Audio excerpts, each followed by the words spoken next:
இந்த நார்த்திங் செய்வதற்கான ட்ரைனிங் வந்து கோச்சருக்கும் வெளிநாட்டிலேருந்து சில பேர் எடுத்துட்டு அப்போ மணிகண்டன் ஒரு ஐஏஎஸ் இருந்தார் வாய்க்காட்டார்.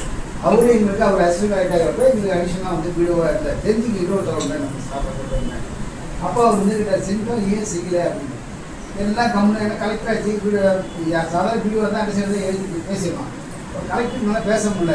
செஞ்ச ட்ரைனிங் கொடுத்து என்னோடய ஏரியா நான் புரிஞ்சுட்டு பார்க்குறேன். அப்போது சொன்னேன், நம்ம உற்பத்தி பண்ணுறோம், வாங்கி ₹1 லாபம் வச்சு கூட நீங்கள் விற்றுங்க. அது மாதிரி யாரும் வரல. அப்போ கேட்டாங்க, எங்களுக்கு தகவல் தான் சொன்னேன்.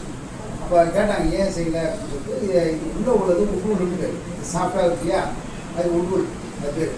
அதை தான் அவங்க அரசியல் அப்படின்னா இதை செட் பண்ணி இப்போ பேஸ் பண்ணி பண்ணுறாங்க. சரி, இது ஒரு போடுறோம். இப்போ உள்ள காலகட்டத்தில் கடையில் இருக்கிறதுனா அட்வான்டேஜாக போச்சு.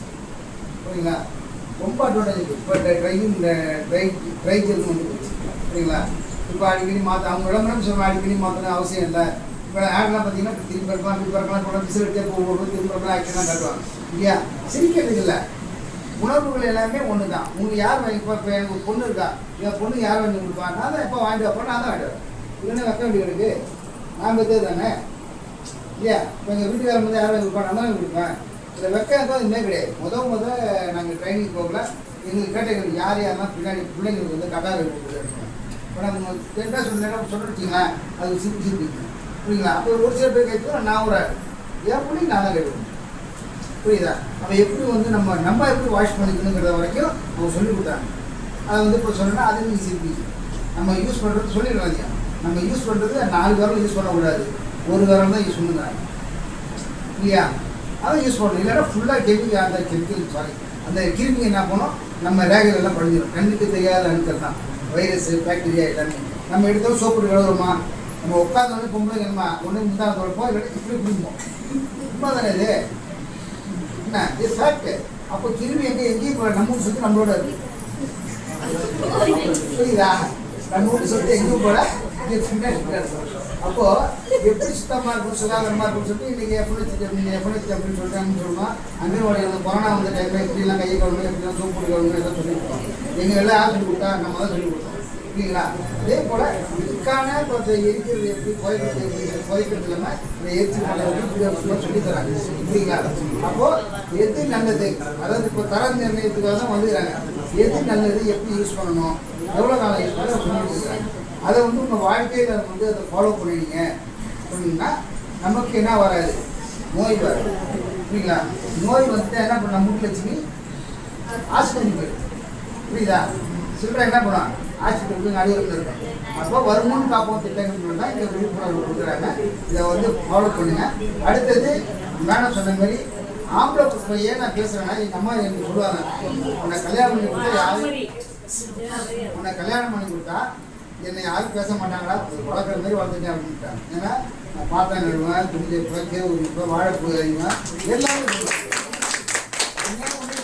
ஆசைப்பட்டேன் செய்யணும்னு. என்னன்னா மீன் ஆயிரப்ப என்ன பண்ணா, அப்போ தான் கொசு கடிக்கும், ஈ கடிக்கும்.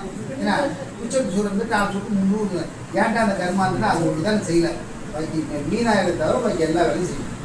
மாட்டுக்கு சாணி வர்றது, மாட்டை விட்டு எல்லா வேலையும் ஒருவர் 10 கொண்டு அரைக்கிலேருந்து. ஏன்னா எங்கள் மாமியாரோட கோயிலாக அம்மி கட்டி விட்டாங்க. எல்லாம் எங்கள் மாமியார் வித்தியாசம் பார்த்தாங்க.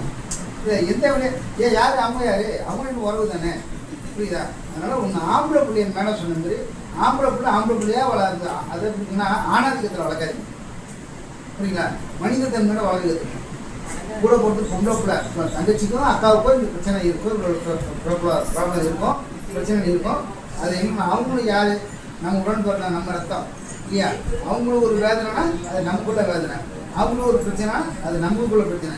அவங்க ஒரு பிரச்சனைக்கு செலவு பண்ணுறோம், பிரச்சனை வந்து யாருக்கு நஷ்டம், நம்ம தான் நஷ்டம். நம்ம சேர்த்து வச்சது கஷ்டப்பட்டு என்னங்க போகுது. வெட்டி ஆஸ்பத்திரிக்கு போல அவங்க வந்து படிச்சுட்டு இருக்காங்க. அவங்களோட தொழில் இது, நம்ம தொழில் இருக்காது, நம்மளும் சுகப்படுத்திருக்காது தான்.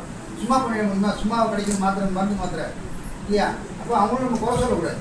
அப்போ அவங்க போகாததுக்கு என்ன சுத்தம் சுகாதாரம் புரியுங்களா. பேச நிறைய பேசிட்டே இருப்பேன், இப்போ வர்றதுக்கு போக வேண்டியதாக இருக்குது. ஓகேவா, ரொம்ப நன்றி. அடுத்தடுத்து கருத்துக்கெல்லாம் சொல்லுவாங்க, அது கேட்டுட்டு இந்த காதில் வாங்கி இன்னொரு காது ஓட்டையாக இருக்கு என்ன புரியுதா. விஞ்ஞான கேளுங்க, விஞ்ஞான புறப்படி இந்த இதில் கம்பியை விட்டா இதில் எடுத்துடலாம் புரியுங்களா. ஆனால் வேற நிறைய ஓட்டம் இருக்குது. அதுக்கு மேலே கவர் பண்ணி ஒரு ஹெல்மெட் இருக்கு, அதில் விடுங்க. புரியுதா? அதே விடுங்க. அதில் விட்டுட்டு உங்கள் வாழ்க்கையில் வந்து பிரயோகப்படுத்துங்க. புரியுங்களா? உங்கள் வாழ்க்கை வளமாக இருக்குங்க. வாழ்க்கை தராட்டி வாழ்க்கை கண்டிப்பாக